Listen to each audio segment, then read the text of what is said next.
If your garden looks a bit drab, you're in for a treat. Chrysanthemums are here to save the season. Chrysanthemums, or mums as they're lovingly called, are like the colorful fireworks of fall.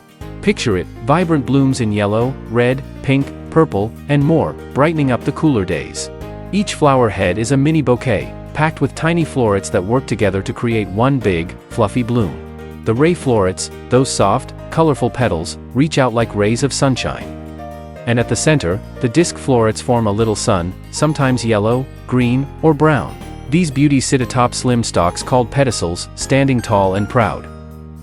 And inside, the stamens and pistils work together to make new seeds, ensuring the cycle of beauty continues. Some chrysanthemums even bring a delightful, light fragrance to your garden, like nature's own perfume. So, add a splash of color, cheerfulness, and a bit of magic to your garden this fall with chrysanthemums. Each one is a world of its own, waiting to be discovered.